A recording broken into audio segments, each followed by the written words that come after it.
우리가 구약 시대의 제사, 신약 시대의 우리가 예배라는 개념은 먼저 제사와 예배는 회복이라는 소통이라는 어떤 큰 의미가 가장 근본적인 의미입니다. 그래서 구약 시대의 제사가 뭐 여러 제사의 형태가 있었지만 그 모든 것의 근본은 우리가 놓치고 잃어버린 것을 회복하는 개념이 가장 하나님 앞에 제사를 드리고 예배를 드려야 될 근본적인 이유죠. 물론 구약 시대의 제사의 개념과 또 신약 시대의 또 예배라는 개념에 대해서 우리가 조금 알고 좀 차이점이라 한다면 차이점도 분명히 있겠지만, 하지만 분명한 것은 제사와 예배를 통하여 우리가 하나님 앞에 다시 찾을 것을 회복하고 우리가 회복해야 된다는 의미에 대해서는 같은 중요한 것이 있습니다. 그래서 우리가 뭐 신약 시대에 구원받은 자에게는 하나님이 내주하시고 어디든지 함께 하시는데 뭐 굳이 뭐 이렇게 해야 되냐? 내가 어디 있든지 하나님이 함께 하시는데 물론 다 맞습니다.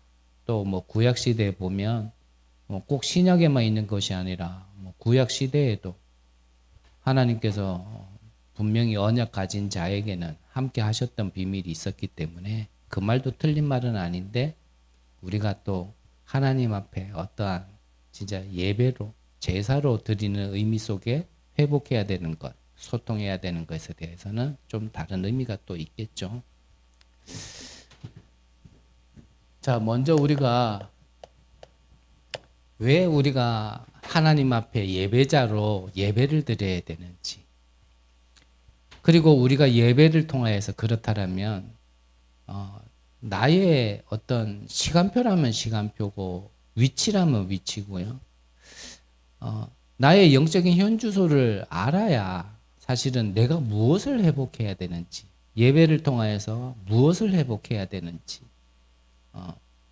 내가 무엇을 찾고 누려야 되는지, 또 그 부분도 우리가 정확하고 명확하게 우리가 알고 누릴 수 있겠죠. 자, 우리는 크게 세 종류의 사람이 있습니다. 여러분들도 잘 아시다시피 첫 번째 사람은요, 불신자입니다. 하나님을 모르는 자죠.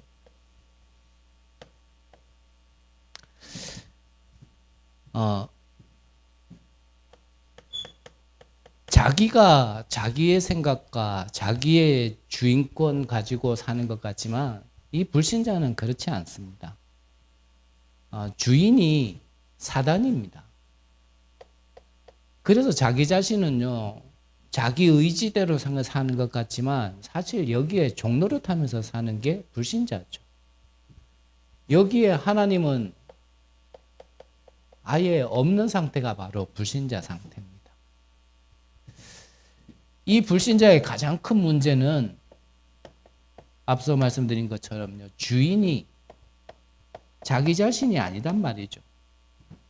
사단이란 말이에요. 그래서 인간이 행한 모든 행동에 대해서 그 인간 자신이 어떤 책임이 없다가 아니고요, 보이지 않는 영적 존재와 영적 세계로 먼저 얘기를 한다면 그 사람이 그러는 게 아니란 말이에요. 잡혔단 말이에요. 잡히니까 내가 내 마음대로 안 되는 거예요. 근데 이거를 모르니까 내가 왜 이러지 그래. 내가 왜 이러지. 그래도 조금 철든 사람은 안 그래야지 하는데 나도 모르게 자꾸 그래 되는 거예요. 그게 왜 그렇습니까? 주인이 안 바뀌어 있기 때문에 그래요. 그래서 영적인 세계를 모르니까요, 이게 전부예요. 보이는 게 전부단 말이죠. 이거 잘 되면은 그게 성공한 줄 알고, 이것 좀 많이 가지면 그게 옳은 건 줄 알고. 그럴 수밖에 없는 이유가 계속 종으로 따라다니니까. 사단은요, 어떻게든지 여기에 빠져서 중요한 걸 못 보게 만들어요. 있어도 되고 없어도 되는 건데, 사실 우리가 내 통장에 갑자기 100억 생긴다고 해서요, 내게 달라지는 거 없습니다. 달라지는 건 뭐가 달라지냐? 밥 조금 더 좋은 거 먹는 거. 뭐 조금 저 넓은 집에 살거나 좋은 차를 타고 다니거나 아니면 뭐 명품 하나 정도는 뭐 아니면 뭐 전부 다 빼입을 수도 있겠죠. 달라지는 거라 해봐야 그것밖에 달라지는 거 없습니다. 내 통장에 갑자기 100억이 생긴다고 해서요, 내 정신 문제가 바뀌지 않아요. 나에게 우리 가정 가문에 내려오는 저주 재앙이 그 100억 있다고 해서요, 사라지지 않습니다. 근데 그걸 모르도록 사단은요, 여기에 빠져서 계속 그렇게 하게 만드는 거예요. 그러니까 지금 인류 세계사 속에 강대국이라 하지만 여기에 빠져 있기 때문에요, 그저 조금 더 먹으려고, 조금 더 잘 살아보려고 끊임없이 전쟁을 일으키는 겁니다. 그러니까 내가 조금 더 잘 먹고 내가 좀 더 편하려면 옆에 사람이 죽어도 괜찮고, 이거는 한두 사람을 죽인다 정도가 아니라 학살까지도. 그래서 어떤 학자는 그러잖아요. 세계사는 전쟁사다. 끊임없이 전쟁이 계속 일어났으니까. 이게 바로 사단에게 잡힌 불신자가 살아가는 방법입니다. 그렇다면 또 한 종류의 사람은요, 종교인입니다. 종교인의 상태는 하나님의 은혜로요, 구원은 받았습니다. 구원은 받았다는 얘기는 뭐냐면 이 사단이 쫓겨나갔다 이 말이죠. 그런데 뭐가 안 바뀌었냐면 아직까지 내가 주인인 겁니다. 하나님은요, 꼭 내 종처럼, 나의 도우미처럼요, 착각을 해요. 그래서 내가 좀 잘하면, 좀 빌면, 그러면 하나님이 뭔가 나를 도와주고, 나에게 뭔가 막힌 문을 열어주고, 복 주실 것처럼. 저는 처음에는요, 기복신앙 그러길래, 기복신앙. 저는 뭐 어떤 기독교의 배경이 없이 성인이 거의 다 돼서 교회를 다녔었으니까. 기복신앙 그러길래 세상적인 의미와 단어로 해석을 해가지고요. 기복신앙. 여러분들은 기복신앙 그러면 하나님이 뭐 복 주시는 거라고 바로 이렇게 개념이 잡히죠. 저는 기복 그러면 하도 저는 정신 문제가 기복이 심해가지고 저는 그렇게 생각을 했어요. 아, 기복신앙. 이 뭔가가 안정되지 못하게 신앙생활하는 자가 아니고 맨날 왔다 갔다 하는 사람. 그래 생각을 할 만큼 저는요, 기독교 문화하고는 좀 많이 동떨어져 있었거든요. 종교인들은요, 그 기복신앙을 계속 바라는, 뭐 좀 하나님 앞에 더 받아 먹으려고, 뭐 떨어지는 거 없나, 이런 개념으로 예배 드리면 하나님이 날 잘 봐주겠지. 반대로 얘기하면, 아, 예배 안 가면 왠지 재앙 올 것 같고, 왠지 하나님이 나한테 벌할 것 같고, 이런 개념으로요, 계속. 뭐, 은혜로 다른 데 안 가 있고 교회 와 있다라는 게 은혜도 은혜지만, 교회를 다녀도요, 그렇게 다니는 거예요. 예배를 드려도 그렇게 드려요.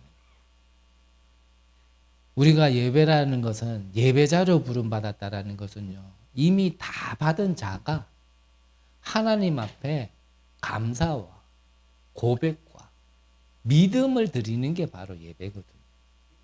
그 행위라는 거를 굳이 따진다라면 찬양도 드리고 헌금도 드리고 우리의 시간도 드리고 우리의 가진 하나님이 주신 예물도 드리고 그렇게 드리는 거지. 뭐 우리가 시간 내서 예배 드렸더니 기도했더니 그러니까 하나님 내게 복 주신다가 아니라니까요. 그거는 절에 가서 하고 다른 데 가서 하는 거하고 똑같은 거예요. 제가 앞전에는 대구 지역에 있었잖아요. 여러분들 아시다시피 팔공산에 가면 갓바위가 있어요. 예, 저는 왜 갓바위라는지도 몰랐어요. 예, 이 돌로 불상을 만들어 놨는데 이 불상이 뭘 쓰고 있냐면 갓을 쓰고 있어요. 갓을. 가보신 분은 알겠지만 뭐 한 10분의 7 정도는 그래도 이래 갈만해요. 근데 이 갓바위 마지막에 올라가려면 진짜 이 계단이 돌계단이 가파른 이런 계단이 올라가는 게 쉽지 않은데 거기에도요 뭔가 이 종교 사상 가지고요 그 길을 계속 올라가면서 젊은 사람도 아니라 분명히 그냥 봤을 때는 길거리 다닐 때는 진짜 이래 유모차 잡고 다녀야 될 그런만한 분들도요 거기 오르락 내리락 하면서 계속 부르는 게 뭐냐면 약사열애불, 약사열애불. 그게 뭐냐면 나를 치유해달라는 그 부처를 부르는 거죠. 그런 분들이요. 젊은 사람도요. 아이고 뭐 씩씩거리를 그럴 만한 돌계단까지도 끝까지 올라가가지고 우리는 그 올라가면 힘들다고 숨 고르고 땀 닦고 물 한 모금 먹고 이래 내려오는데 그래 힘들게 올라가가지고 거기에서요 또 자리 펴고 그 갓바위 앞에서요 또 절하고 우리가 하나님 앞에 예배드리는 거는 그래 고행하고 노력하고 수고해서 뭘 받으려고 드리는 예배가 아니란 말이에요. 근데 종교인은 그래 생각한단 말이죠. 그런 것들이 다 뭐냐면요 아직 내가 주인 돼 있는 나에서 벗어나지 못한 겁니다.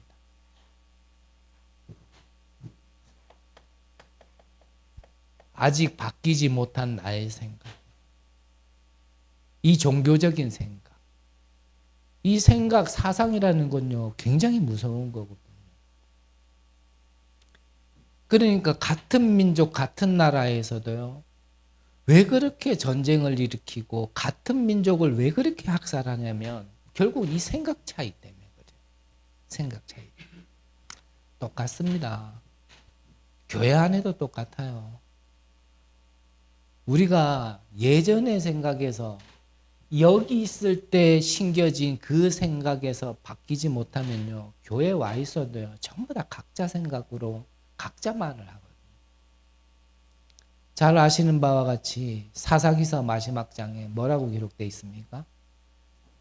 각자 자기의 생각대로. 그 이후에 어떻게 됐어요? 말씀이 끊겼다. 그 말은 뭐냐면 내 생각이 있으면요. 하나님 말씀이 안 들립니다. 나는 말씀 듣는데요. 나는 말씀 듣고 은혜도 받는데요. 그거는 여기에 맞는 하나님의 말씀이 들렸기 때문에 들린다 생각하지 하나님의 말씀을 듣는 거 아니에요. 내 생각에 맞는 거야 아멘 하는 거지. 이게 굉장히 무섭다니까요. 여기에 안 맞으면 우리가 메시지 아무리 듣고 훈련 받아도요. 뭐가 안 되냐면 순종이 안 되는 거예요. 우리가 앞전에 레위기를 들어오면서 우리가 말씀을 함께 나눴을 때 예배라는 것은 우리가요 한편으로는 하나님이 나를 자녀로 칭해 주셨지 내가 하나님 자녀된 건 아닙니다. 그렇죠? 관련돼서 한마디만 더 말씀드린다면 우리는요 엄밀히 말하면 죄인입니다. 죄인인데 하나님이 우리를 죄인이라 칭하지 않고 의인이라 칭해줬기 때문에 우리는 구원을 받을 수 있는 거예요. 맞습니까? 그러면 나는 죄인입니까? 의인입니까? 나는 죄인이지만요. 하나님이 의인이다 그랬기 때문에 의인인 거예요. 그래서 유 목사님 말씀하시잖아요. 우리나라의 대통령에게는요. 사명권이 있습니다. 법적으로 사명권이 있어요. 아무리 죄인이라 할지라도 이 나라의 대통령이, 사명권을 가진 대통령이 죄인한테 당신은 오늘부터 죄인 아니야 라고요 얘기하면 법적으로 이 사람은요 죄인 아니에요. 그것은 그 본인이 죄인이지만 죄사함을 받은 거지 본인은 죄인 맞아요. 그렇죠? 우리는 하나님 앞에요. 나는 하나님이 자녀라고 칭해줬고 의인이라고 칭함받은 자, 그래서 은혜라고 얘기하는 거지요. 우리가 엄밀히 따지면 우리는 죄인이고요. 하나님 앞에 나갈 때는 종인 겁니다. 피조물인 겁니다. 우리가 그거 하나만 올바르게 알아도 내 생각은 필요 없는 거예요. 내 생각이 하나님에 맞아야 됩니까? 아니, 하나님 생각이 내 생각에 맞아야 됩니까? 그 하나님의 것이 내게 이해가 안 됐다고 해서 내가 그러면 순종 안 해야 되냔 말이에요. 아니란 말이죠. 내가 몰라서 내가 못 깨달아서 하나님 생각과 안 맞을 뿐이지 이해 안 된다고 순종 안 한다. 나는 이렇게 생각하는데 그건 자기 생각이라니까요. 그래서 10번의 제사보다 한 번의 순종이 낫단 말이 그래서 나오는 말이에요. 하나님이 그래서 말씀하신 거예요. 1년 내내 예배드리면 뭐합니까? 하나님의 말씀이 이거다라면 거기에 한 번도 순종을 안 하는데. 그게 나의 기준이에요. 그게 나의 수준이단 말이죠.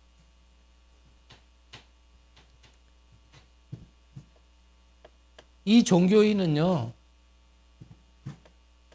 하나님의 것으로 살 수가 없겠는 아직 그 상태와 수준이 안 되기 때문에 그래서 열심히 하고 계속 노력하는 겁니다. 해야 돼요. 교회 와서도요. 뭐 해야 돼요.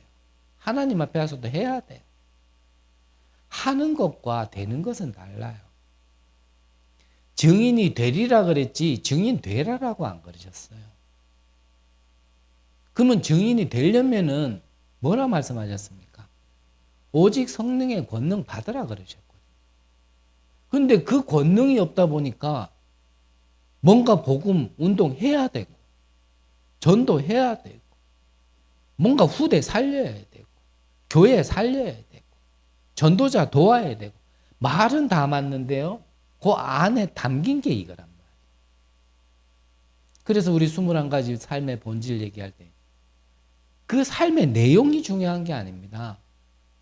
그 근본 시작이 뭘로 됐냐가 중요하단 말이에요.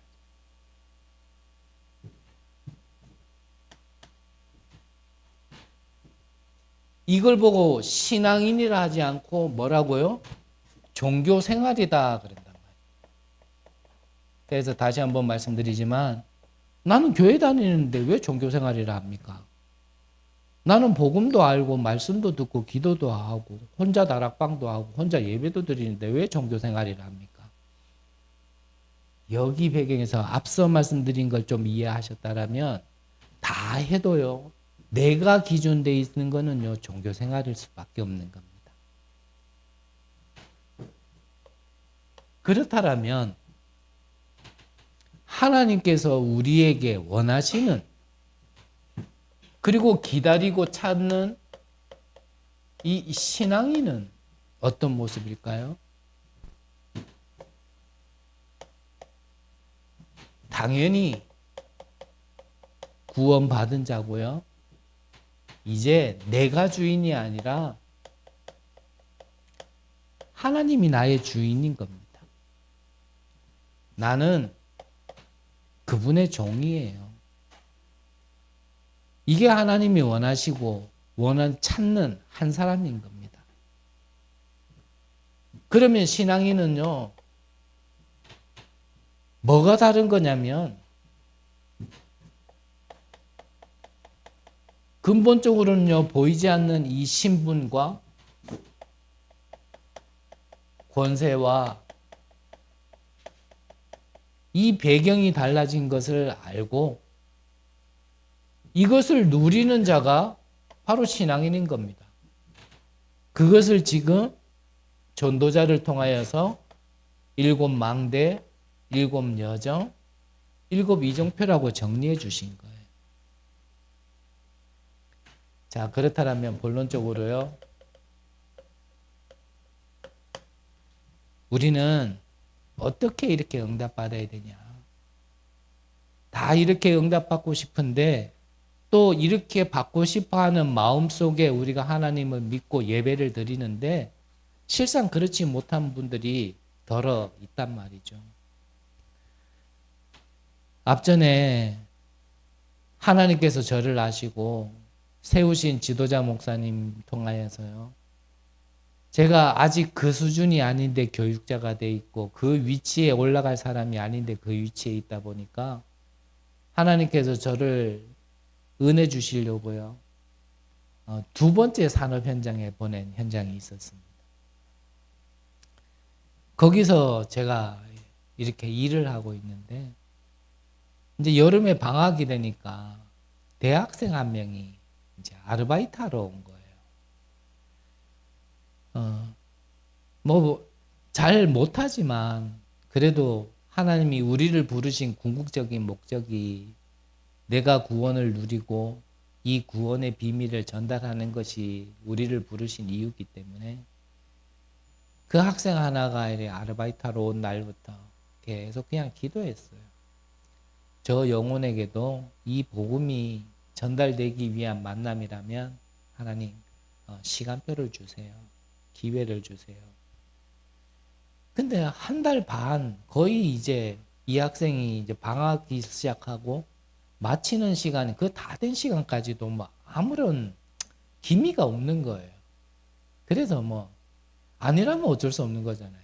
저는 또 저의 성향상 막 가는 사람, 아는 사람 막 앉혀놓고 복음 들어봐라. 안 들으면 당신 이렇다. 복음 받으면 이래 된다. 저는 그렇게 복음 전하는 성향은 못 되거든요. 막 그래서 안 되면 어쩔 수 없고 뭐. 그럼 마지막 날까지 계속 이렇게 기도를 하는데요. 마지막 날 원래 이 학생이 사장하고 같이 지역에서 출퇴근하는데 그날따라 일이 너무 바빠가지고 이 학생을 사장이 태워줄 수가 없는 겁니다.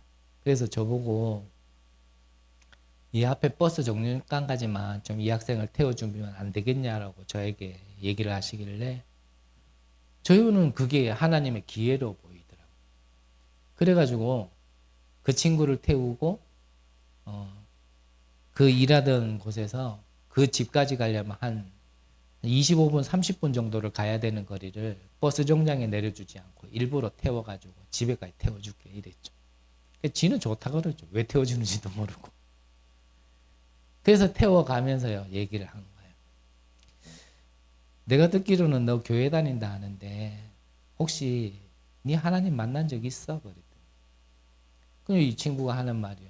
자기가 교회에서 찬양대에 있는데 드럼을 친대요.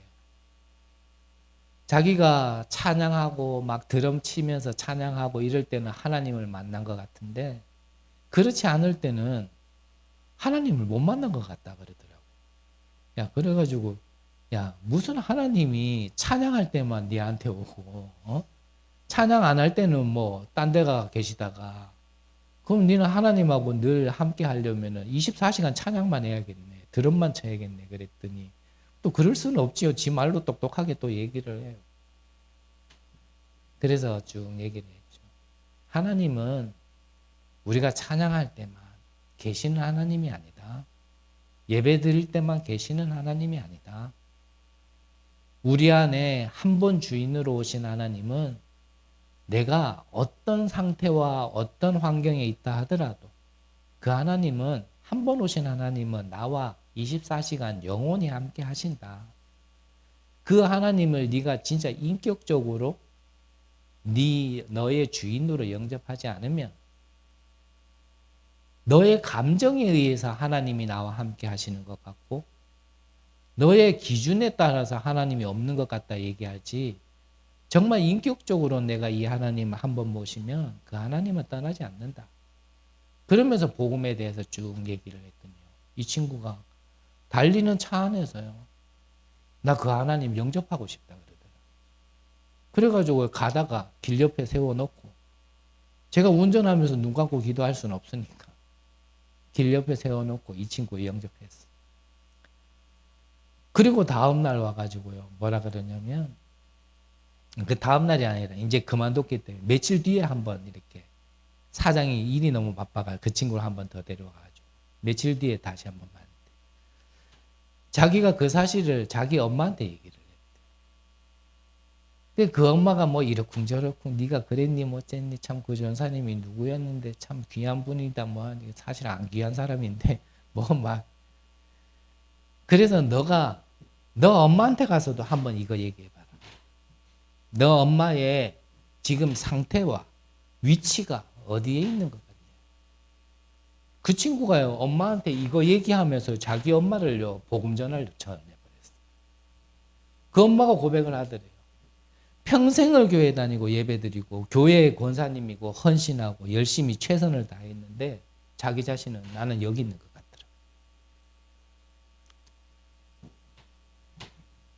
우리가 예배를 드리더라도요, 바뀔 것은 바뀌고 알 건 알면서 예배 드려야 이 예배를 통하여서요, 내가 올바른 걸 회복할 수 있는 겁니다. 자, 그렇다면 또 시간이 많이 갔으니까요. 우리가 이 화목제 예배를 통하여서 우리가 가장 먼저 회복해야 될 근본적인 건 뭐겠습니까? 그게 아까 전에 김정아 집사님 기도하신 것처럼요, 우리가 첫 번째로 근본적으로 회복해야 될 것은 구원의 감사입니다. 내가 구원받았다라는 것에 대해서 예배를 드리고 말씀을 들으면서 이게 회복되지 않으면 나머지는요, 아무리 내가 회복됐다 한들 다 그거는 진짜가 아닐 겁니다. 구원의 감사를 넘어서 구원이 무엇인지를 안다라면요, 나에게 늘 감격이 넘쳐나는 게 신앙인의 참 모습입니다. 이 구원을 늘 누렸던 사람이 누구냐면요, 그게 바로 요셉입니다. 요셉. 이게 얼만큼 보여졌냐면 노예로 갔는데 자기 주인인 보디발에게까지 보여진 거예요. 심지어는 당시의 최대 강국 애굽의 왕에게까지도요, 요셉이 이게 누려진 게 보인 겁니다. 보디발은 그래서 뭐라 얘기했습니까? 성경에 보면요, 여호와께서 요셉과 함께 하시기로. 그걸 보고요, 보디발이 뭐라 그랬냐면 네가 내 가정 모든 것을 책임져라. 가정 총무로 삼아버렸습니다. 바로 왕은 뭐라 그랬습니까? 이와 같이 하나님의 영에 감동된 자를 우리가 어디서 찾을 수 있으리? 당시에 애굽에 학자가 없었겠습니까? 똑똑한 사람이 없었겠습니까? 단순 무식하게 힘만 세다고 강대국이 되는 게 아닙니다. 우리가 성경을 통해서 보니까 애굽이 우상국가고 재앙맞을 국가이지, 세계사에서 보면요, 애굽이 그런 나라가 아닙니다. 많은 문명과 많은 지식들이 함축돼서 그 강대국을 이룬 거예요. 근데 그게 인본주의로 세워져서 그렇지. 그 나라의 왕이 요셉에게 얘기한 겁니다. 똑똑한 사람 많았을 텐데 이와 같이 하나님의 영에 감동된 자를 우리가 어디서 찾을 수 있으리요? 그러면서 내가 너보다 나은 건 왕자리밖에 없구나. 네가 이 애굽의 모든 것을 다스려라. 그러면서요, 왕의 명령을 증명하는 그 반지, 조서를요, 아예 요셉에게 줘버린 겁니다. 이거를 마음껏 누렸던 사람이 누구고 회복한 사람이 누구냐면 그게 바로 다윗이었습니다. 이 다윗의 늘 고백이 뭐였습니까? 여호와가 나의 목자시다. 여호와가 나의 산성이시고 방패시고 요새시다. 다윗은요, 늘 이걸 누렸어요.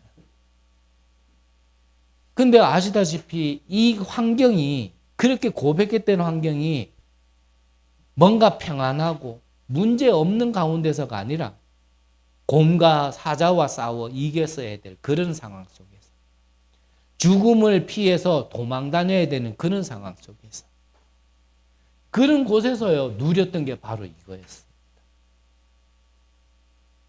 그래서 우리가 종교 사상에서 조금 빠져나와야 돼요. 뭔가 평안해야 하나님께 감사하고 구원 주심에 감사합니다. 아니라니까요.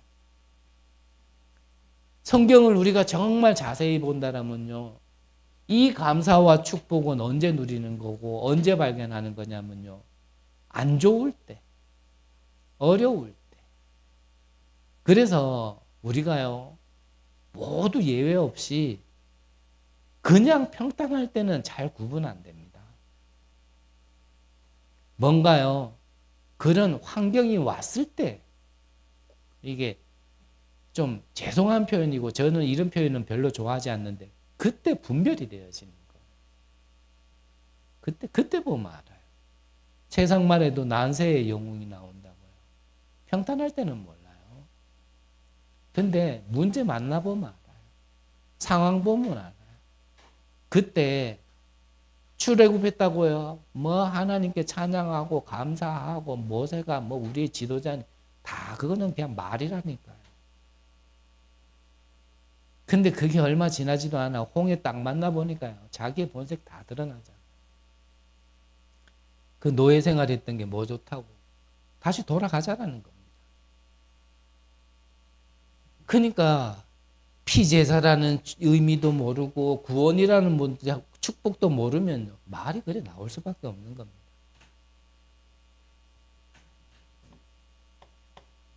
한 사람만 더 예를 든다면 방금 말씀드렸던 모세 같은 경우 이게 가는 곳마다 나타나진 거예요. 하나님을 만나고도 보고도 믿지 못했던 모세가 나는 못한다. 그렇게 얘기했던 모세가요. 완전히 달라졌어요. 홍해 앞에서 너희는 가만히 서서 오늘날 너희를 향하신 하나님의 구원을 보라. 이 모세가 가는 곳마다 불기둥 두rum기둥이 밤낮으로 24 지켰는데 이게 모세 앞서 뒤서 우리가 예배를 통하여 또 오늘 이 화목제를 통하여 우리가 회복해야 될 거는요. 바로 그 구원에 대한 감사란 말이죠. 우리가 무엇을 받았고 무엇을 회복해야 될지를 예배를 통해서 우리는 다시 올바르게 찾아야 되는 겁니다. 두 번째로는요. 이것을 그래서 잊지 말라고 하나님께서 주신 게 바로 세절기입니다. 이미 다 말씀드렸습니다. 유월절의 의미 그리고 오순절의 의미 수장절의 의미 유월절이 뭡니까? 너희들의 노력으로 구원받은 게 아니라 하나님이 약속하신 대로 어린 양의 피를 바르는 모든 집은 죽음의 재앙이 넘어가게 하겠다. 약속하셨는데 그 약속을 믿은 자들이 문설주에 발랐단 말이죠. 내가 한 게 아니고 하나님이 은혜로 주신 구원. 그걸 잊지 말라는 겁니다. 오순절은 뭡니까? 하나님이 그 약속의 백성들에게 너희들의 생각, 수준, 기준 그걸로 안 돼. 그래서 뭐라고요? 성령의 능력이란 말이에요. 그걸로만 된단 말이죠. 그거를 주시겠다 약속하신 거 그거 잊지 말라는 게 오순절입니다. 그걸 믿고 모인 자들이 마가다락방에 모인 자들이요. 약속대로 응답받았어요. 남녀 모든 종에게 이 성령의 역사가 물 붓듯이 불같은 바람 같은 역사가요. 그들에게 임했다니까요. 수장절은 뭡니까? 우리가 지금 살아가는 동안 이런 일 저런 일 때로는 아프기도 하고, 때로는 슬프기도 하고, 때로는 기쁘기도 하고, 때로는 넘어지기도 하고, 때로는 힘내서 가보기도 하고, 여러 가지 일들이 다 있지만요. 결국은 하나님의 언약의 백성은 하나님께서 이 영원한 천국에 그 배경으로 살게 하시고 거기로 모으신다 이 뜻입니다. 그걸 잊지 말라는 겁니다. 우리가 예배 드릴 때요. 이거를 잊지 말고 예배 드려야 돼. 그래서 우리 예전에는 그랬잖아요. 찬양 하나를 불러. 세상에서 너무 지치고 힘든 상태로 교회에 오다 보니까 전부여 의지없어서 이거 부르면 괜히 눈물 나고 슬프고 세상에 의지할 데 없어가지고 하나님 아유 찌질한 하나님 자녀가 하나님 앞에 그래도 왔으니까 좀 보살펴 주세요. 쓰다듬어 주세요. 가난하고 힘없고 병든 이 몸 하나님께서 좀 챙겨 주셔야 안 됩니까? 우리 옛날에는 이렇게 교회에 왔고요. 그렇게 하나님께 부르짖었다니. 그게 아니라면 그건 우리가 몰랐을 때. 마지막 세 번째로는요. 그러면 이제 이 예배를 통하여서 우리가 어떻게 해야 됩니까?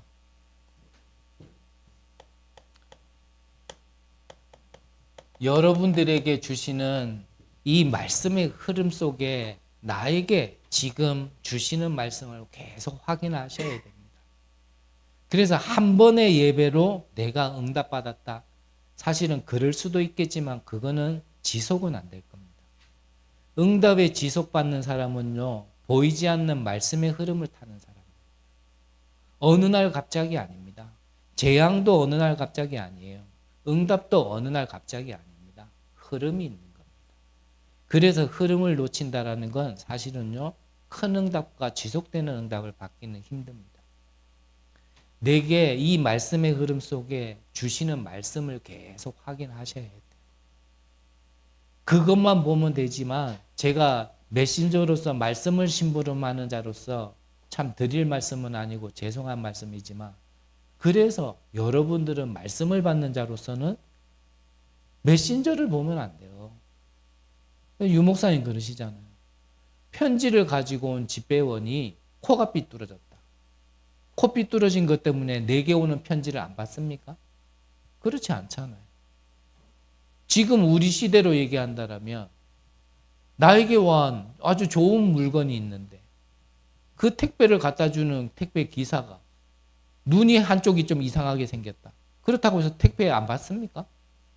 나는 택배만 받으면 되는 거예요. 그렇죠. 여러분들은 메신저의 모습 때문에 시험 들 필요 없습니다. 여러분들에게 주시는 말씀이 뭔가에 집중하셔야 돼요. 그 말씀을 받기 위하여 조금 예배 전에 좀 일찍 오셔서 일찍 와야 복 받는다 이 말 아닙니다.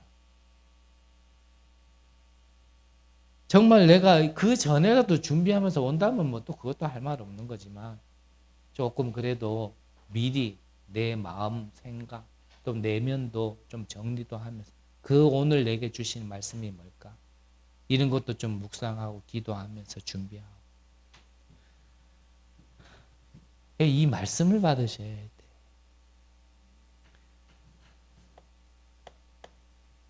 은혜 됐다 안 됐다를 넘어서서요. 내게 약속의 말씀을 받아야 그 약속이 성취가 된다니까요. 그것 가지고 나의 응답의 그림을 그려야 됩니다. 그게 CVDIP입니다. 예전에 메시지로 한다면 청사진, 또 다른 표현을 한다면 이명계예요. 이 나의 언약의 말씀이요, 이렇게 그림으로요 그려지고 그 그림을 가지고 나는 미래를 봐야 되는데 뭘 봐야 되냐면 약속하신 대로 성취시킬 나는 거기에 증인으로 서겠다라는 그 믿음이 예배 때 발견되어지고요. 그게 보여져야 되는 겁니다.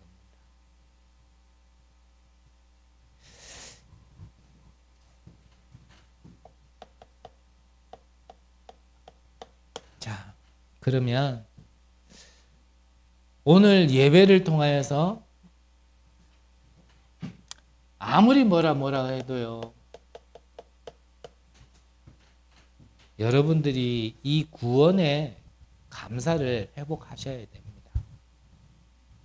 구원의 감사를 회복하시고 여러분들이 예배를 드린다라면 아마 요거 성경의 증인처럼, 그리고 우리가 놓치지 말아야 될 그 참된 의미, 그리고 응답받을 내용이요, 분명히 말씀 안에서 보여질 겁니다. 그래서 어떤 면에서는 서론과 결론만 이해하신다면 결국은 한마디인데, 내가 구원받았다는 것만 느껴지고 그게 회복되어지면요, 여러분들 문제라고 생각하는 거 문제 아닐 겁니다. 하나님이 문제 아니라고 얘기한 거는요, 문제 아닌 거예요. 내가 문제 삼고 있는 거지. 하나님은 문제가 아니고 내가 모르는 거를 문제 만나게 하셔서 답을 찾게 하시는 건데요, 그건 내가 문제라고 생각하고 문제에 빠져 있는 게 문제인 겁니다. 그게 문제예요. 여러분들이 문제라고 생각하는 건 문제 아닙니다. 그걸 통해서라도 하나님은 나를 답을 주려고 하는데 그거를 내가 모르고 있는 게 문제지. 결국은 내가 문제지 다른 게 문제 아니에요. 옆에 사람도 문제 아닙니다. 환경도 문제 아닙니다. 어떤 조건이 문제 아닙니다. 그래서 이유되어지고 자꾸 핑계가 나와진다는 건요, 뭔가 중요한 걸 놓친 거예요. 나는 이래서 예배가 안 돼. 나는 이래서 기도가 안 돼. 나는 이래서 응답이 안 돼. 거기에 빠져 있는 나를 봐야 돼요. 그것 때문에 중요한 게 안 보인다는 걸 봐야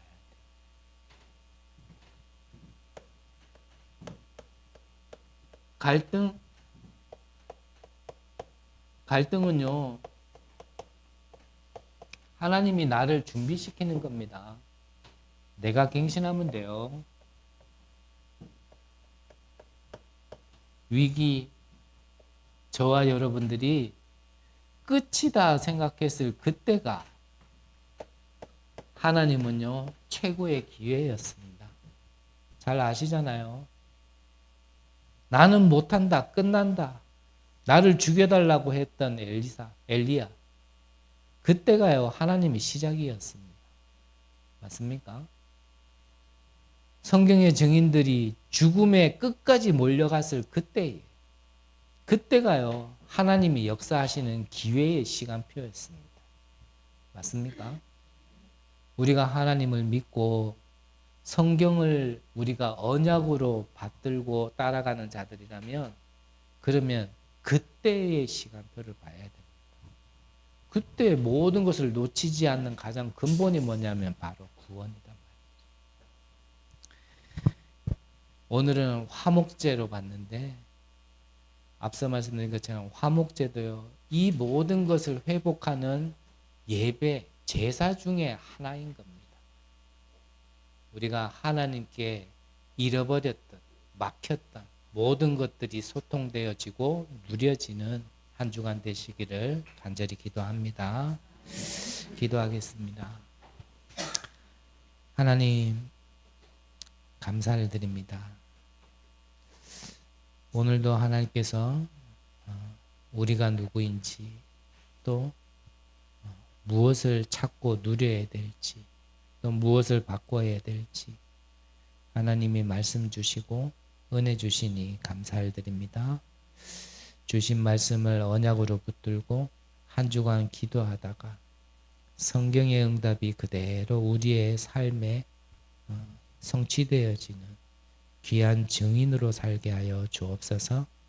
그래야 지금도 참 비밀과 참 축복을 모르는 많은 이들에게 정말 우리가 증인으로 나아가서 하나님의 것을 전달하는 살리는 자들의 전도자의 발걸음을 걸을 수 있도록 주님 역사하여 주옵소서. 살아계신 예수 그리스도 이름으로 기도드립니다.